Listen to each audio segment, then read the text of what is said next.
Muito bem, estamos de volta com o programa Em Pauta pela sua TV Canção Nova, levando até você, não é, um debate saudável, uma reflexão sadia sobre as reformas, dentre elas, claro, a reforma política.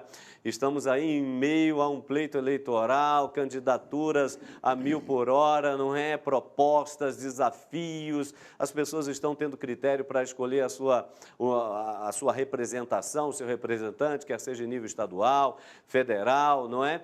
E, enfim, em meio a isso tudo, nós estamos conversando e é importante conversarmos, mas não apenas parar aqui nesta nossa 1 hora, mas ir um pouco além e, por isso, oferecer a você também a oportunidade de aprofundar o que nós estamos conversando nessa noite, inclusive sobre a questão do voto. Está aí, ó. O povo sabe votar?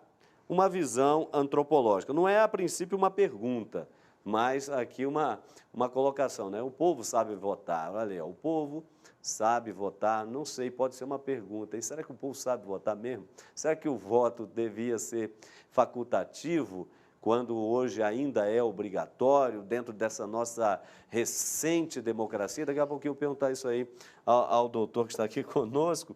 Mas também, enquanto isso, você vai pensando aí, o doutor também, mostrar para você essa outra dica aqui, Coleção Valores, José Renato Nalini, Justiça. Está aqui pela editora Canção Nova.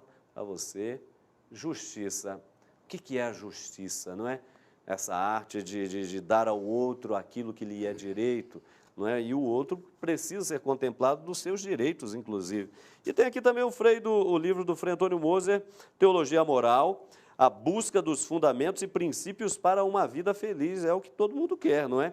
E a moral, como anda, não é? A moral nos nossos dias, as pessoas estão tendo, de fato, uma vida virtuosa, estão partindo realmente para construir não apenas uma sociedade, mas construir-se enquanto pessoas, é uma coisa interessante, não é? E o Frei Moser aqui aborda muita coisa sobre esse universo da moral. Isso tudo você pode... Ética. Hã? Da ética. Opa, nós vamos falar sobre ela já, né, Frei?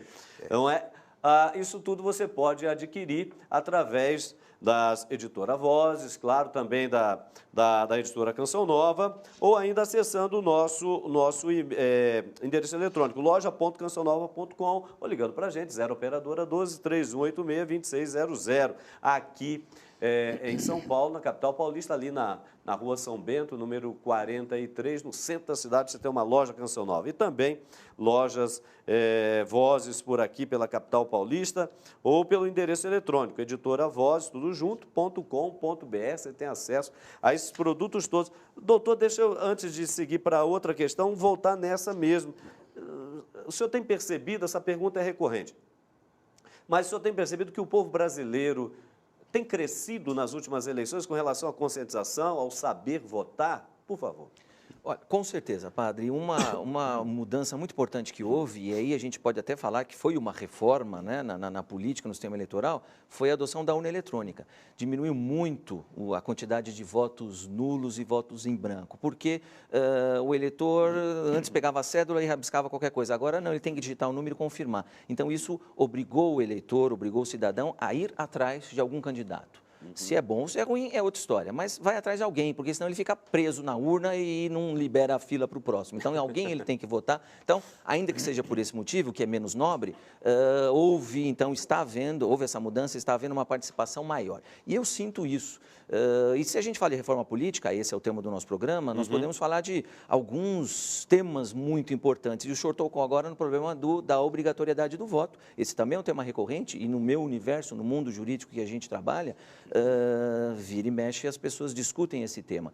E não me parece que nós ainda estamos com uma democracia suficientemente amadurecida para deixar que o voto seja livre, seja facultativo. Porque parece, e isso a gente tem em outras sociedades no mundo e outros países, que quando isso acontece, uma minoria acaba participando e às vezes vai ser uma minoria que tem mais consciência e aí às vezes a resposta e a decisão daquela minoria que acaba sendo a que vai valer, não é tão positiva, não é tão boa, acaba sendo pior aquilo que era. Então esse é um assunto que o senhor tocou. Outro assunto que a gente fala, e o início da matéria falou também, que é sobre o problema do financiamento de campanha. Nós estamos vivendo agora, nesse nesse momento uma discussão sobre se é possível, se é democrático, se a sociedade aceita um financiamento de pessoas jurídicas, de empresas. E nós temos os resultados agora desta eleição de 2014, onde a maior parte das doações foi feita por empresas, por pessoas jurídicas. É lógico que não é saudável, Frei Moser, não é ético uma empresa doar X milhões de reais e depois ir lá conversar com o candidato quando ele foi eleito e pedir algum tipo de favor, algum tipo de pagamento, entre aspas, né? Óbvio que eu também não vou concordar com isso, a sociedade está certa em reclamar disso. Mas, Padre Hamilton, me parece que a alternativa que está sendo discutida também não é a melhor, que é o tal do financiamento público. E isso, eu acho muito importante essa oportunidade para o cidadão, para o telespectador refletir, será que dinheiro público colocado nas mãos de partidos políticos e de candidatos vai ser uma resposta boa para a sociedade? E aí eu deixo a pergunta no ar. Ou será que esse dinheiro precisa ser melhor investido? Porque a gente sabe que dinheiro não sobra, né? Não vai ser, precisa ser investido em hospitais, em escolas, em boas estradas. Quer dizer, já não tem suficiente, eu vou tirar do orçamento e vou colocar nas mãos dos partidos? Quer dizer, então não me parece que essa realmente, Frei, e aí a gente volta na ética, vai ser uma solução ética boa para a sociedade. Olha, realmente... Sim, Frei, mas por favor. Eu acho que é brilhante a sua colocação, o senhor não vai tomar a mal. Apenas é uma pergunta. O senhor confia na urna eletrônica? Uma coisa é, ela obriga a votar, facilita o analfabeto, etc. Outra coisa... não pode ser manipulada. Também é uma pergunta interessante, Frei, e para isso eu vou me lembrar de um presidente do TSE, que passou lá há pouco tempo, não atual, e hoje é o presidente do STF, que é o ministro Lewandowski, que lançou um desafio para a sociedade. Qual foi o desafio que ele lançou? Qualquer telespectador pode pesquisar isso lá no site do TSE. A urna eletrônica, ela é possível de fraude ou ela é 100% segura? Ele lançou esse desafio. E a resposta, não foi surpresa, a resposta é que a urna eletrônica é confiável, sim. Num primeiro momento, eu também não sou especialista em informática, mas eu acho que é suficiente para aqueles que quiserem avançar na matéria pesquisarem, né? As urnas, elas não são interligadas entre elas. Então, quando a gente fala em fraude no Pentágono, quando fala em hacker que invade o computador da CIA ou de bancos, né? Que em tese são instituições que prezam pela segurança, todos esses sistemas estão interligados. A urna eletrônica não. Cada urna é uma. Então, para eu precisar fraudar, eu teria que fraudar o programa. E para eu fraudar o programa, eu teria que ter acesso ao programa, portanto, ser alguém de dentro. Agora, é lógico, se a gente vai nas ciências humanas, talvez exista lá um que estaria disposto a fazer isso. Mas o próprio programa, e a Justiça Eleitoral abre o programa para os partidos fiscalizarem, o Ministério Público, as entidades da sociedade civil, e aí eu volto a mencionar o papel relevante da Igreja, esses programas estão à disposição para serem fiscalizados e checados a qualquer hora antes da eleição, né? Então, embora exista o fator imponderável que é o ser humano, me parece que dá para a gente confiar sim na urna eletrônica. Nós tivemos até um programa, um Em Pauta, dedicado especialmente à urna eletrônica, com o secretário-geral do TSE, e ele dizia a mesma coisa, com outras palavras, que o senhor está dizendo. Aprendi com ele. Aprendi com ele. Mas, por outro lado, também nós levantávamos muitas questões. Porque, o doutor Alberto, por favor, que alguns países, por exemplo, que tidamente como evoluídos, de primeiro mundo e etc., tem um processo eleitoral ainda com cédulas, uma coisa um pouco morosa. Nós hoje, um sistema muito eficaz, imagine, menos de 24 horas depois, nós já sabemos quem é o novo 100%. presidente do país, governador e assim por diante. É uma coisa extraordinária. Mas a gente ficava se perguntando, mas por que outros países, tidamente como mais evoluídos, primeiro mundo ou coisa e tal, não adotam tal sistemas? E alguns até fazem certas críticas ao nosso. O que o senhor diz a respeito? Olha, quando eu tive a oportunidade de estudar isso lá no TSE e aprender lá no TSE, porque eu participei dessas algumas reuniões, né? É lógico que o sistema aí não tem um sistema perfeito. Esse sistema permite algum tipo de manipulação. Mas, Frei, só para o senhor ficar tranquilo e para os telespectadores também, a Justiça Eleitoral está atenta e está trabalhando. E sabe qual é uma dessas alterações? E alguns municípios já vão votar. e usando esse novo sistema é o sistema biométrico. Por que isso? Como acontecia essa fraude, Frei? E isso eu aprendi lá. No finalzinho da votação, faltando 15, 20 minutos para o encerramento da votação, quando aquele mapa de votação, todos nós votamos e a gente assina e recebe aquele comprovante, sempre tem eleitor que não comparece às urnas. Sim. Então, sobravam alguns ticketzinhos lá, alguns papeizinhos de eleitor que não compareceu. Então, o fator imponderável do ser humano, não a máquina, não o sistema, né, permitia com que eu destacasse lá alguns ticketzinhos, meia dúzia, 10 ou 15, fizesse lá um rabisco qualquer e aí eu votava por aqueles eleitores ausentes. Então, esse é o imponderável do ser humano mal intencionado, do ser humano que está querendo praticar corrupção. Só para terminar o raciocínio. E aí a Justiça Eleitoral, atenta a isso, fez o quê? Criou um sistema que agora usa a biometria. Então, agora eu não posso votar pelo outro, eu tenho que botar o meu dedão lá. Não vai ser 100% nessa eleição 2014, mas daqui a algumas eleições vai ser 100% para o Brasil. Doutor, eu acho que o seu raciocínio é perfeito e coincide justamente com aquele nosso debatedor anterior. Apenas eu continuo com algumas dúvidas. Eu, pessoalmente,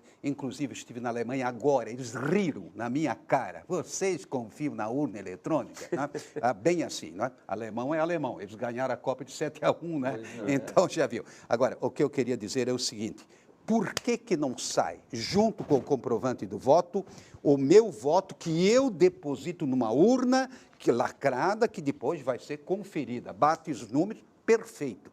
Mas o Senado, eu já sei, foi, digamos assim, não aceitou.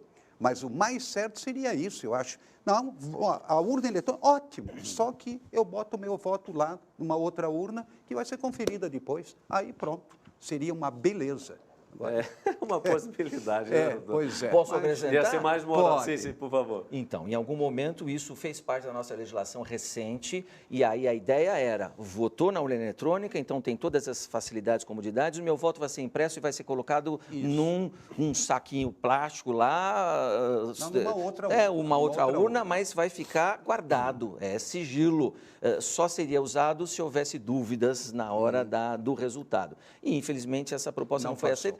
Por quê? Qual é o argumento? É que não adianta a gente adotar a urna eletrônica para facilitar a vida se eu fico preso ao mesmo tempo a uma cédula de papel ou a um comprovante, né? Porque o medo maior é quebrar o sigilo do voto. Porque como as cédulas iriam sair na ordem de votação, eventualmente alguém que controlasse a ordem dos eleitores saberia quem votou em quem. Seria um rompimento, uma ruptura do sigilo do voto. Então, é uma justificativa, né? Agora, com certeza, eu acho que esse assunto é um assunto que, e aí eu não sou técnico, né, que precisa ser debatido, mas daquilo que eu vi, daquilo que eu aprendi, eu fico satisfeito. Muito bem, doutor. Tá certo. O senhor tem todo direito. Eu também não quero contrapor, eu apenas digo, muita gente duvida. E gente da área da informática. Inclusive, os meus técnicos lá nas vozes, eles dão uma risadinha. Mas, em todo caso, tudo bem. Vamos lá. A dúvida faz parte do processo. Faz parte do processo. Sem dúvida nenhuma. Chegaremos lá um dia. A dúvida que questiona, que levanta as perguntas e faz com que as respostas possam ser dadas, não é, posteriormente. Nós estamos quase caminhando aqui para o final do nosso segundo bloco. O tempo passa muito rápido, mas para a gente não perder aqui o fio da meada, fizemos esse adendo extraordinário aí. Frei Antônio Moser, tem uma questão aqui interessante, o seguinte, porque muita gente também questiona sobre essa nossa centralização, não é? Você tem os Estados Unidos, onde você tem uma democracia presidencialista, né, como a nossa, e a pessoa do presidente é algo assim muito significativo, é quase um super-herói, não é? Mas, ao mesmo tempo, há uma liberdade muito grande por parte da federação, dos estados, que alguns têm legislação própria, atividades muito independentes, mas todos estão na comunhão e o presidente exerce aquela liderança extraordinária. No Brasil, nós vamos pelo mesmo caminho, mas, no entanto, por causa desse desgaste que se experimenta, e por isso que estamos falando de reforma política, será que, para o Brasil, este talvez seria o melhor caminho, Frei Moser? Porque será que estamos falando de uma expressão similar aos americanos, mas que, para nós, aqui se tornou um tanto vazio? Veja bem, Padre Hamilton, eu estudei na França, e em Lyon. Então, para construir um banheiro, a verba vinha lá de Paris. Os prefeitos das cidades moram em Paris. É o modo francês, tudo centralizado. Sim. Muito bem. O modo americano, apesar da figura imponente dos presidentes, etc., né? Tudo bem, mas é uma federação e com dispositivos legais diferentes. Eu, pessoalmente, acho que nós teríamos que caminhar para uma federação. Não é que você vá romper, tem que haver vínculos. Numa empresa, como é que se administra uma empresa? Se o diretor quiser decidir tudo, ele está perdido. Não vai para frente. E assim, imagina, tudo centralizado numa caneta, lá no Palácio, no Palácio Presidencial. Sim, não dá. Planalto. Ou um grupinho. Então, eu acho que realmente temos que caminhar sem perder o vínculo, evidentemente, de uma só nação, mas, por outro lado, uma autonomia relativa ao menos. Inclusive, quando criança, não faz tanto tempo, né, volto nessa tônica, a gente passava do Paraná para Santa Catarina, tinha que mostrar um documento. Não é? Ora, talvez um exagero, mas, por outro lado, espera aí, cada estado, cada município tem que ter uma autonomia de gerenciar os seus recursos. Não, vem de Brasília. E aí começam os abusos. Mas aí tem um problema, nós vamos para o nosso intervalo, que o tempo já expirou aqui desse segundo bloco, mas vai ficar a pergunta aqui para o doutor. Será que estaríamos maduros, mais uma vez a pergunta recorrente do início do bloco, né? Estaríamos maduros para dar este passo? A resposta vem após o nosso intervalo, uma rápida paradinha, toma uma aguinha aí e daqui a pouquinho nós já estaremos de volta. Não saia daí.